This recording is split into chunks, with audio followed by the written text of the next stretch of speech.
할렐루야. 우리 기쁘고 즐거운 한가위 추석을 우리가 맞이하고 있습니다. 여러분의 가정에 하나님이 기쁨도 주시고 할렐루야, 평안도 주시고 하나님의 사랑이 넘쳐나는 귀한 가정 되시길 축원합니다.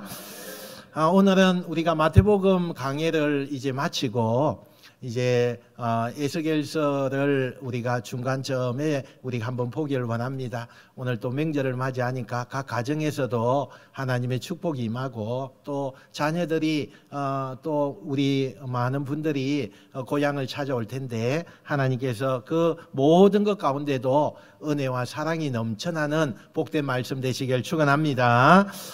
오늘 주인공은 에스겔이죠. 우리가 에스겔서를 보기 때문에 에스겔입니다. 이 에스겔은요, 남유다 왕국의 제사장의 아들입니다. 그러니까 앞으로 이 에스겔은 점점 자라서 뭐가 될까요? 제사장이 되죠. 제사장이 되면 그 아버지의 제사장, 그 아들이 제사장, 이렇게 그 후손들이 제사장, 이렇게 내려가는 것이 그 유대 민족에게 있어서 제사장의 특권이죠. 그래서 제사장이 되면 늘 나라와 민족을 위해서 또 하나님 앞에 제단을 쌓으면서 나아가는 너무나 보장된 그런 하나님의 일꾼이기도 했습니다. 그래서 편하게 살 수 있는 인생이기도 합니다. 하지만 이 에스겔의 인생은요, 주전 597년 일어나는 사건 때문에 그 인생이 휘몰아치게 되어집니다. 바로 남유다가 바벨론의 지배를 당하면서 당시에 남유다 백성들이 바벨론에 많이 포로로 끌려가게 되는데, 그때 같이 포로로 끌려갔던 사람이 에스겔이라는 거죠.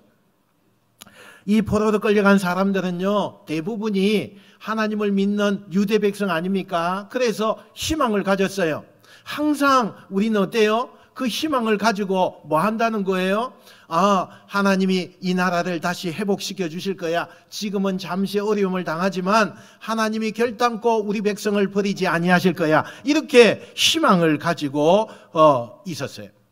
그런데 현실은요, 점점 시간이 감에도 불구하고 정반대의 현상이 나타나게 되어집니다. 주전 586년요, 남유다는 완전히 바벨론에게 망하게 돼요.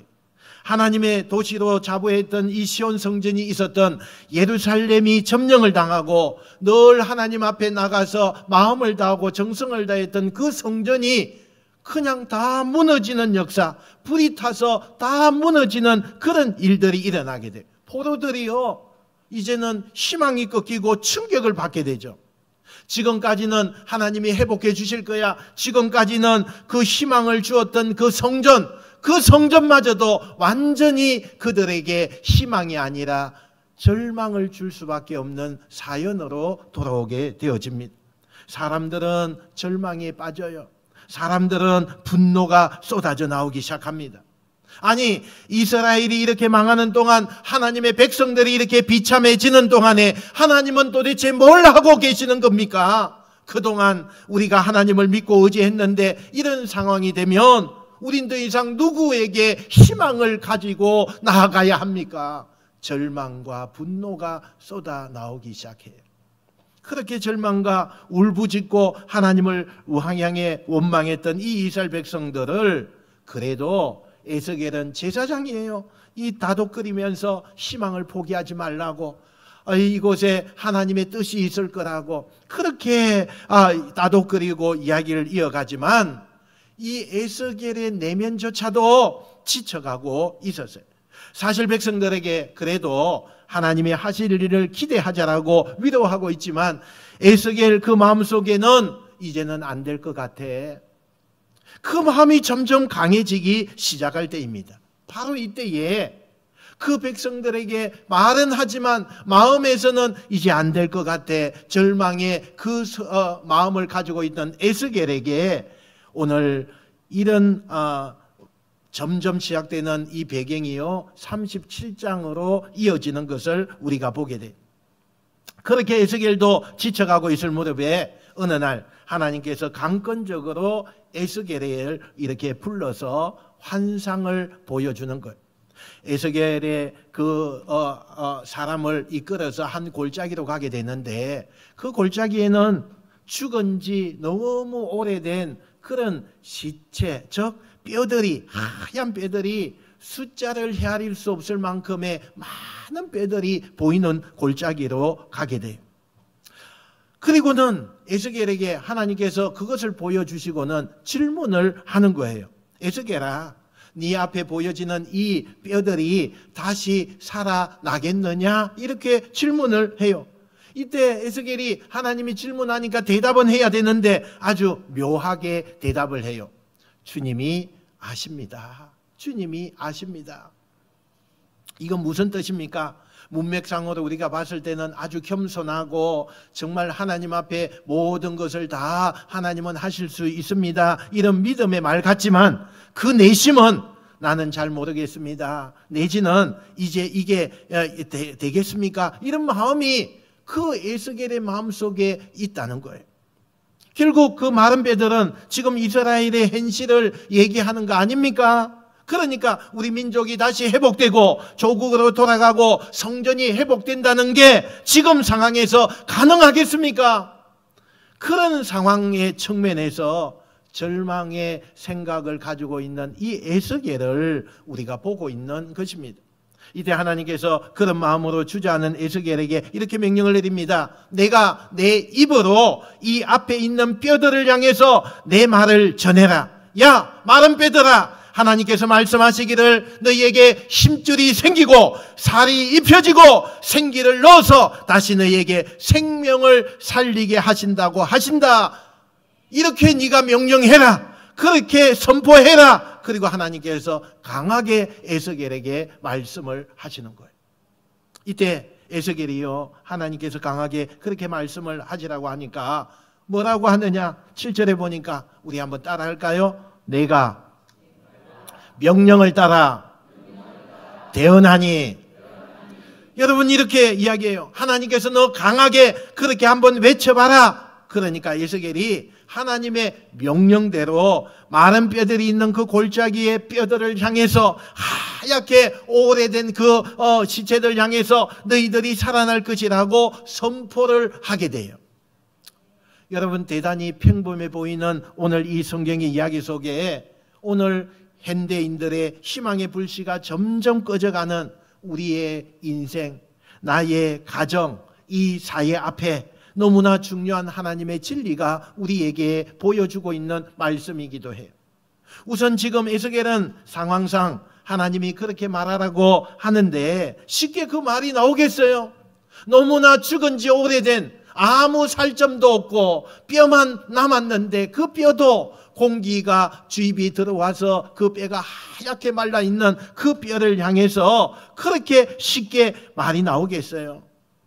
그렇게 하나님을 기대하고 하나님의 능력을 의지했는데 현실은 하나님의 능력과 하나님을 의지하는 것이 다 수포로 돌아간 절망적인 상황 아닙니까? 아무리 하나님이라도 이 죽은 뼈들을, 아무리 하나님이라도 이 망한 이스라엘을 어떻게 다시 되돌릴 수 있을까? 그런 회의와 의심이 생기는 거 아니겠습니까? 그런데 하나님이 그래도 외쳐라고 하니까 할 수 없이 하나님이 옆에서 그렇게 말씀하시니까 외친다 하더라도 확신이 없는 외침이 되지 않겠어요? 겨우 개미 소리만큼 이렇게 이야기하겠어요? 하나님이 이 뼈들을 살리신단다, 뭐 이렇게 말할 수밖에 없는 상황 아니겠어요? 근데 에스겔은 하나님이 강하게 말씀하라 하니까 그대로 받아서 힘차게 그 뼈들 향해서 확신을 가지고 외치는 거예요. 마음속에는 인간적인 의심이 있어요. 눈으로 볼 때는 희망이 없는 그런 뼈들이에요. 자신에게 지금 보여주는 이 상황은 이런 게 어떻게 다시 살아날 수 있을까라고 하는 그런 마음을 가지고 있지만 하나님이 전하라고 하시니 긍정의 말을 에스겔은 결국 뼈들 향해서 힘차게 외쳤다는 사실이. 어떻게 그렇게 할 수 있습니까? 어떻게 눈앞에 보이는 것과 또 아무리 생각해도 절망적인 것밖에 없는데 어떻게 그렇게 그걸 할 수 있느냐는 거예요. 그 힌트는 오늘 본문 1절에 봐야만 우리가 찾아볼 수가 있어요. 우리 1절 한번 봅시다. 자, 시작. 여호와께서 권능으로 내게 임재하시고 그의 영으로 나를 데리고 가서 골짜기 가운데 두셨는데 거기 뼈가 가득하더라. 아멘. 자, 여기 보세요. 여호와의 권능, 여호와의 영, 요걸 스피릿이라고 이야기하죠. 이것을 우리는 번역해서 성령이라고 말하는 거예요. 예수님께서 성령에 이끌려서 공생의 사역을 시작했듯이 지금 에스겔이 성령이 임하니까 자기의 의지와 자기의 생각과 자기가 보는 그 모든 것이 그것에서 마음을 다 빼앗기는 것이 아니라 성령의 이끌림에 받아서 담대하게 그 뼈들을 향해서 하나님이 원하시는 말씀을 외칠 수 있었다는 사실이에요. 내 감정, 내 이성, 내 의지 그거 아니에요. 성령께서 나로 하여금 강하고 담대하게 그 말을 전하도록 이끄셨다는 그 말이에요. 그랬더니 어떻게 됩니까? 그 담대한 선언 뒤에 뼈들이 서로 연결이 되어지고 그 뼈 위에 피부가 다시 돋아나는 역사가 일어나게 된 것입니다. 할렐루야. 여러분, 에스겔조차도 불가능하다고 생각하잖아요. 아무리 희망을 가지려고 해도 내가 보는 눈앞에는 불가능한 일밖에 보이지 않는데 실제로 그 불가능한 일이 사실로 되어지는 역사가 시작되었다는 거예요. 여기서 중요한 건요, 지금 이 환상의 이야기 가운데 이 일이 언제 진행되느냐는 거예요. 어느 타이밍에 이것이 되어지느냐, 이걸 우리가 봐야 돼요. 그것은 에스겔이 성령의 힘을 받아서 긍정의 말을 외쳤을 때, 할렐루야, 긍정의 말을 외쳤을 때 죽은 존재가 살아나고 다시 희망을 갖는 역사가 일어났다는 사실을 믿으시길 바랍니다. 여러분, 저나 여러분이나 살다 보면 이 에스겔처럼 얼마나 희망이 없어요. 절망 가운데 어떻게 살아야 될지 우리가 막막한 일이 얼마나 많아요. 이제는 안 되겠구나, 도저히 안 되겠구나. 여러분, 건강을 잃어본 사람은 알죠? 건강이 얼마나 귀중한가. 그런데 내가 건강을 잃어보니까 이제는 안 되겠구나. 내가 아무리 예전에는 그래도 하나님의 은혜 가운데 다시 건강해지고 되었는데 이제는 안 되겠구나. 아무리 몸부림쳐도 가망성이 없어. 우리가 좌절하고 희망의 불씨가 꺼질 때가 우리 인생 가운데 여러 상황들이 얼마나 많아요. 그때 여러분, 우리가 혹 이 꺼져가는 내 인생, 우리 가정, 이 희망의 불씨를 다시 일으키는 가장 좋은 방법이 있다면 그게 뭐냐? 바로 우리의 입술에 긍정의 말, 희망의 말을 외치는 것입니다. 할렐루야. 안 된다, 못하겠다, 이건 불가능하다, 그 여러분 입술에 이런 말이 나오면 안 돼요. 되게 많은 학자들이 이런 주장을 해요. 생각이 언어를 만든다, 이렇게 말을 합니다. 물론 틀린 얘기는 아니에요. 우리 내면에 있는 어떤 생각을 통해서 내가 행동으로 나타나고 그것이 말로 되어지는 거죠. 생각이 우리의 언어를 만들지요. 그런데 무조건 그런 게 아닙니다. 오히려 거꾸로요, 언어가 생각을 만들 때가 있습니다. 심지어 우리의 말이 우리의 행동을 만들 때가 있다는 거예요. 너무나 많다는 거예요. 간혹 우리 주변에요, 이런 분들이 있습니다. 굉장히 좋은 환경과 좋은 여건을 가지고 있어요. 그런데 남들이 봤을 때는 너무너무 행복한 가정이고 정말 좋은 환경과 우리가 가지지 못한 것을 다 가지고 있는 그런 사람인데도 불구하고 늘 그 입에서 나오는 것은 부정적인 말, 늘 그 입에서 나오는 것은 절망적인 말을 쏟아내는 사람이 있어요. 남들이 볼 때는 저 사람 너무 행복한 조건을 다 가지고 있는데 정작 말하는 거 보면 저 사람은 너무 부정적이야, 절망적인 말만 계속해요. 그럼 그 사람은 자기의 좋은 조건과 또 좋은 환경이 있음에도 불구하고 그런 말을 자꾸 내뱉기 때문에 자기의 인생이요, 그 말처럼 너무나 불행해져 가는 거예요. 그렇게 생각하고 그런 행동을 따라가면서 결국은 불행한 인생이 되더라는 거예요. 그러나 거꾸로요, 아무리 환경이 암울하고 절망적이고 남들이 볼 때는 저 사람 너무 힘들겠다, 너무 불쌍하다, 너무너무 참 비참한 생활을 할 것 같다, 이렇게 되는 상황에서도 절대로 자기가 그 언어에 있어서는 부정적이지 않아요. 긍정적인 말을 하는 거예요. 뭐 어려운 거 그것은 다 뭐 나에게 다가오는 것이지만 괜찮습니다. 나는 그 뭐 이런 거 내가 잘 감당해야죠. 힘을 내서 이거 잘 감당해서 이겨야지요. 이렇게 이야기하는 그런 사람들이 있다는 거예요. 그러면서 최악의 상황에서도 굳굳하게 긍정의 희망의 말을 이어가는 그런 사람이 있어요. 결국 그 사람은 나중에 그 생각대로 그가 말한 대로 희망을 찾아서 긍정적이고 희망찬 인생으로 변하는 것을 우리가 보게 된다는 거예요.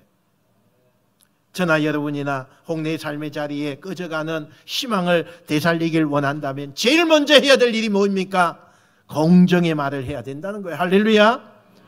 여러분 에스겔처럼요 긍정의 말을 해야 돼요. 상황은 내 심리적인 것은 머리에는 여러 가지가 안 되는 것 같아요. 내 언어가 그렇게 선포될 때 나는 바뀌어요. 생각이 바뀌고 행동도 따라가게 되더라는 거예요. 그런데 어느 정도의 인간의 의지를 가지고 가능한데 인간은 본능적으로 한계가 있잖아요. 내 의지와 내 감정과 내 노력이 반드시 인간에게는 딱 정해진 리미트라는 게 있어요. 리미트라는 게 있어요. 그래서 우리가 이런 경우가 있잖아요. 평상시에 저 사람은 너무 착해. 내가 평생 저 사람 봤지만 화내는 거 한 번도 보지 못했어. 어떤 억울한 누명을 쓰고 또 너무너무 힘들게 그렇게 많은 사람에게 당해도 저 사람은 참 진실한 것 같아. 늘 그런 것처럼 화내지 않고 항상 법 없이도 살 수 있는 그런 사람 같아. 그걸 다 인정해요. 그런데 계속해서 그 사람을 공격하고 괴롭히면 그 사람이 어느 날 갑자기 어떻게 돼요? 폭발하게 되죠. 폭발해요. 그래서 야, 너 저 사람 화내는 거 나는 처음 봤어. 저렇게 착한 사람도 화내는구나. 저 사람도 화낼 줄 아는구나. 우리 이런 사람들 만나죠. 여러분 주위에 한두 명 있잖아요. 그게 뭐예요? 인간이 내가 수용해 주고 내가 절대 싸우지 않고 화내지 말아야지 라고 하는 자기의 의지가 견디다가 딱 어떤 리미트에 걸리면 인간은 아무리 착하고 선하게 살려고 그래도 인간의 힘으로는 견디지 못한다는 거예요. 그래서 정말 착한 사람이 살인도 하고요. 정말 막 나가고 견디지 못해서 착한 사람이 어긋나고 폭발나는 것을 우리가 주위에서 한 번씩 보잖아요. 그 사람들 화내면 무서워요. 물불 가리지 않잖아요. 인간의 참고 참으면서 나타나는 한계라는 걸 보여주고 있는 거죠. 그때 인간이 더 이상 내가 더 이상 스스로 참을 수가 없고 인내할 수가 없고 그것을 받아들이고 수용할 수 없을 때 그때 우리에게 뭐가 필요하느냐. 오늘 에스겔을 붙잡았던 성령님이 그래서 필요한 줄 믿으시기 바랍니다. 그 성령님이 나와 함께하면 그 성령의 힘으로 인간의 한계, 내 눈에 펼쳐진 상황, 그동안 내가 경험했던 그 모든 것들을 이겨낼 수 있는 힘이 나를 넘어서 성령의 힘으로, 성령의 능력으로 나오게 되는 것을 믿으시기 바랍니다. 그래서 성령과 함께 동행하고요, 성령에 사로잡힌 그런 인생을 살게 되면 상황과 상관없이 여전히 긍정의 말, 희망의 말, 복음적으로 전할 수 있다는 사실입니다. 그래서 여러분에게 제가 늘 기도할 때에 우리는요, 기도해야 하는 제목이 뭐냐면 하나님 내게 성령을 부어 주시옵소서, 내게 성령을 허락하여 주시옵소서, 이 성령을 구하는 기도를 우리는 많이 해야 될 줄로 믿습니다. 그런데 자꾸 성령을 구하라고 하니까 이상한 능력을 구해요. 하나님 예언의 능력을 주시고 저 사람 과거를 볼 수 있는 통변을 허락해. 자기의 삶도 지금 보지 못하고 있는데 자기 인생도 못 보는 주제에 무슨 통변의 은사를 달라고. 여러분 그런 거 하지 마시고 성령을 주세요라고 할 때 여러분에게 구해야 할 성령의 기도 제목은 이런 거예요. 한번 따라 봅시다. 성령님 내게 오시옵소서, 내게 말씀하여 주시옵소서,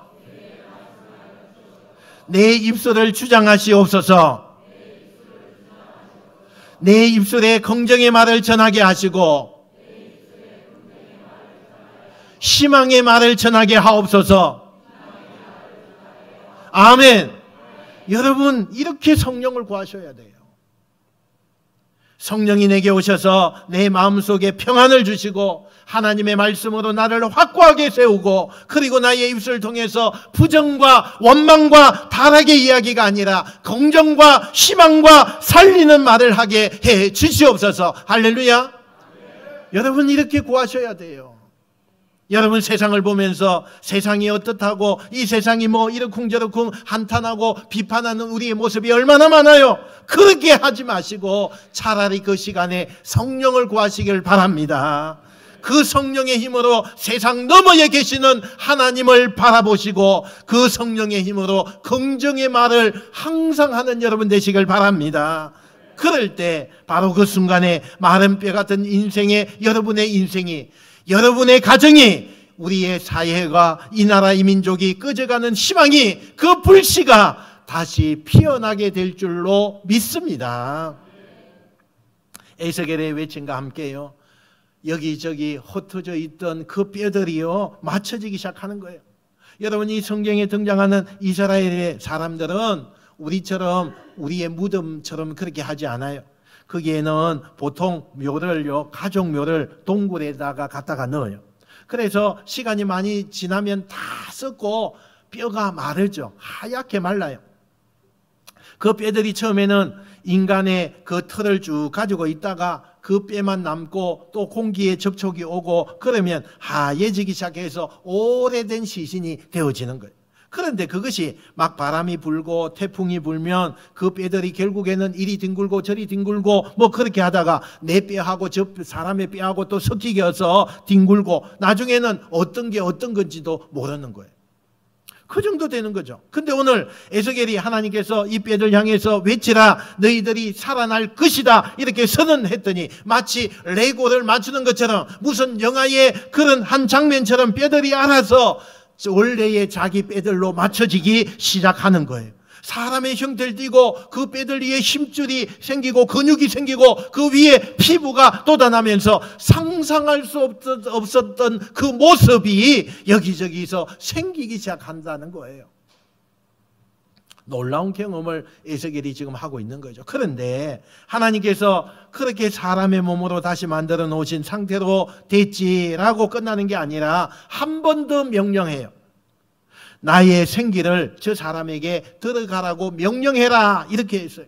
여러분 이 생기가 뭐예요? 우리 창세기에 보면 사람을 하나님께서 흙으로 만드시고 그 사람의 코에다가 뭘 넣었다고요?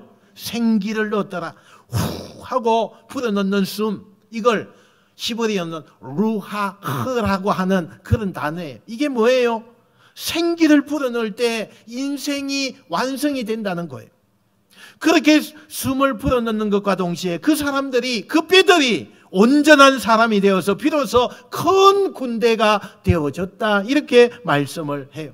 놀라운 경험을 오늘 에스겔이 하면서 이 이야기의 마무리를 하고 있는 거죠. 골짜기에 널린 마른 뼈가 생명을 얻고 큰 군대가 되는 이 환상, 하나님께서 도대체 이 환상을 에스겔에만 왜 보여주신 걸까요? 앞에서 본 것처럼 지금 이스라엘 백성들의 상황은 우리가 끝났어, 이제는 희망이 없어, 이제는 우리가 다 포기해서 우린 희망이 없기 때문에 여기서 절망할 수밖에 없어, 이스라엘은 회복할 수가 없어, 성전도 다 끝나고 하나님도 더 이상 의지할 게 없어, 그리고 그 꺼져가는 불씨를 더 끄게 하고 있는 이 상황 가운데 있잖아요. 그런데 하나님께서 뭐라고요? 너희들은 끝났지만 나는 끝나지 않았다는 거예요. 너희들은 희망이 없고 절망 가운데, 아픔 가운데 이제는 더 이상 희망을 가지 못하고 있지만 나는 끝나지 않았어, 내가 반드시 너희를 살릴 것이다, 이 메시지를 주고 있다는 거예요. 여러분 하나님은요, 내가 생각할 때 가능성이 높으면 하나님께서 그 놀라운 응답이 없는 것 같아요. 내가 할 수 있는 가능성이 높으면 높을수록 하나님은요 일하시지 않으신다는 거예요. 왜냐하면 내가 생각하는 상식적인 가능성이 많으면 절대로 내 입에서 하나님이 하셨습니다라고 말을 하지 못하잖아요. 우리가 어떻게 바뀌죠? 내가 했다는 거예요. 내가 했다는 거예요. 내가 어떤 것을 통해서, 내가 어떤 약을 통해서, 내가 어떤 의사 선생님을 통해서 내가 내가 했다는 거예요. 내가. 하나님이 하셨는데도 내가 했다는 거예요. 왜? 가능성이 높기 때문에. 그러나요, 내가 내 가능성이 바닥까지 떨어지고 내 능력으로 인간의 한계로 할 수 없는 그때 내가 포기하고 내려놓아서 그때가 되니까 하나님께서 그걸 우리에게 개입하시고, 비로소 내가 한 것이 아니라 하나님이 하신 거고 하나님이 하셨습니다, 하나님은 살아 계십니다 고백하는 게 인간의 속성이잖아요. 여러분 끝까지 가보셨어요? 절망이 끝까지 여러분이 절망의 자리에 서 보셨어요? 그때 하나님을 의지하고 하나님 앞에 기도하고 정말 내 모든 것을 다 포기했으니 하나님 이제는 알아서 하세요, 하나님밖에 없습니다, 이렇게 고백되면 그때는요 하나님이 일하신다는 것을 믿으시기 바랍니다. 지금 그들은 할 수 없는 상황에 하나님은 할 수 있다는 메시지를 주는 거예요. 문제는 에스겔이 확신을 가지고 하나님이 우리가 다시 회복할 됩니다, 아무리 복음을 전해도 이스라엘 백성들은 아니야, 내 눈으로 보고도 그런 이야기를 해? 어떻게 우리가 다시 회복될 수 있어? 미친 소리 하지 마. 하나님은 없는 거야. 하나님 따위는 없어. 하나님이 살아계신다면 어떻게 하나님의 백성이라고 하면서 이렇게까지 잔혹할 수가 있어? 그래서 에스겔이 전하는 희망의 불을 그들은 비웃고 또 조롱하거나 아니면 핍박을 하는 거예요. 근데 에스겔은 누구도 자기 말을 받아주지 않고 동의하지 않지만 그러면 그럴수록 더 당당하게 확신을 가지고 그 하나님을 전하려고 하는 복음을 계속 백성들에게 전합니다. 모두가 지금 안 받아들이고 안 된다는데 왜 어떻게 에스겔은 끝까지 확신을 가지고 포기하지 않고 그 복음을 계속 전할 수 있었는가? 그 이유는 에스겔이 봤기 때문이죠. 에스겔이 그 골짜기에서 어떻게 하나님이 역사하시는가를 보았기 때문에, 그 경험 때문이죠. 우린 이것을 긍정의 경험이라고 해요. 결국 자기가 경험한 하나님이 주신 이 환상의 긍정의 경험 때문에 하나님은 반드시 승리하시고 하나님이 선포하신 약속은 반드시 이루신다는 것을 확신하게 된다는 사실이에요. 여러분, 이 생생한 경험이 꺼져가는 희망이 다시 타오르게 만드는 그 역할이 뭐예요? 하나님 앞에 그런 경험을 통해서 하나님을 확고하게 붙잡을 때 역사가 일어날 줄 믿습니다. 단 한 번의 경험이었지만 내가 만난 그 하나님께서 역사하신 그 경험이 에스겔에게는 평생 잊지 못할 힘이 되었다는 거예요. 여러분, 되게 많은 사람들이요, 같은 시대, 같은 시간 속에 살고 있지만 정말 경기가 없고 우리가 다 쓰러져 가고 일하는 것마다 잘 되지 않아서 너무너무 힘들고 안 돼, 모든 사람들이 안 돼, 이렇게는 절대 안 돼, 이렇게 하면서 주저앉습니다. 그런데 똑같은 시간이고 똑같은 세대를 살면서 사람들이 다 어렵다고 하는데 다 주저앉는 게 아니에요. 안 되는 현실 속에서도 주저앉는 대부분의 사람들 속에서도 다시 도전하고 일어나는 사람이 있어요. 그 사람은 어떤 특징이 있는 줄 알아요? 쓰러지는 경험 대신에 작은 긍정의 경험들을 기억하는 사람들이에요. 우리가 예수 믿는다고 모든 게 잘 되는 게 아니잖아요. 예수 믿고 기도해도 안 되는 거 있잖아요. 우리에게 수없이 실패하고 좌절하는 일들이 우리 앞에 얼마나 많아요. 여러분, 하나님 앞에 기도할 때요, 하나님, 제가요 다른 건 다 내가 다 하나님 앞에 안 들어줘도 돼요. 하나님, 이것만은 좀 들어주세요. 내가 지금까지 안 들어준 거, 그런 거 하나님 앞에 이야기 안 할게요. 지금 이것만, 아니면 앞으로도 안 들어줘도 돼요. 그러나 이것만 해주세요. 알았죠? 이거 진짜 내 평생의 한 가지 소원이에요. 막 그러면서 울며 불며 매달렸어요. 그런데 하나님이 기도 응답을 안 해주셨어요. 안 됐어요. 원하는 대로 하지 않았어요. 그러면 그럴 때에 여러분의 주변에 가까운 친척이나 가족이나 동료들이 여러분이 그렇게 하나님 앞에 간절히 기도하는 걸 알고 있는데, 그 문제를 가지고 간구한 걸 알고 있는데 그 기도가 응답되지 않으니까 막 비아냥거리는 거죠.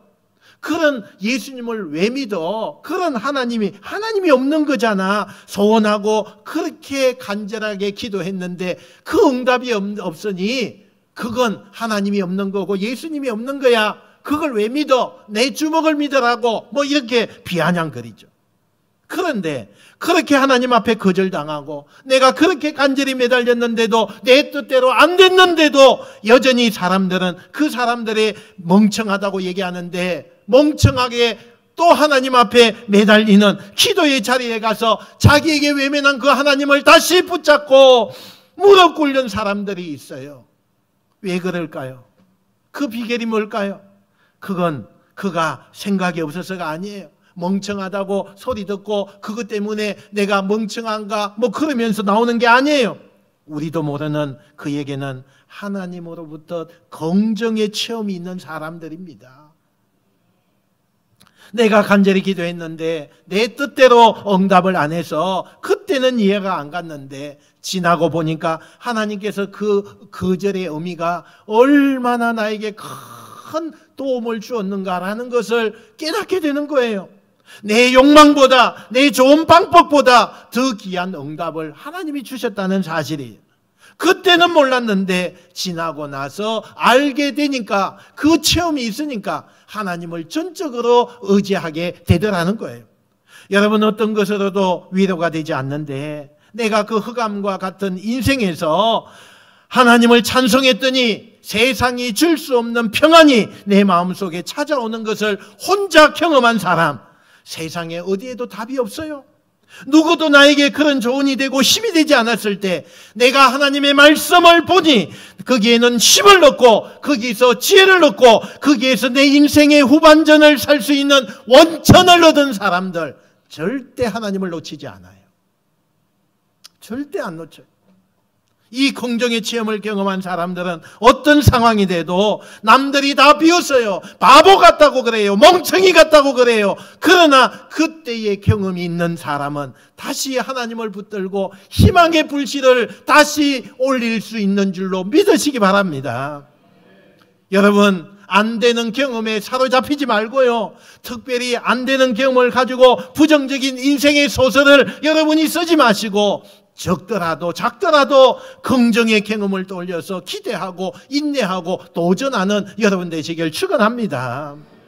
그러면 반드시 그 불씨를 꺼뜨리지 않고 애쓰는 여러분에게 하나님의 응답의 기쁨이, 하나님의 놀라운 축복의 열매가 맺혀질 줄로 믿습니다.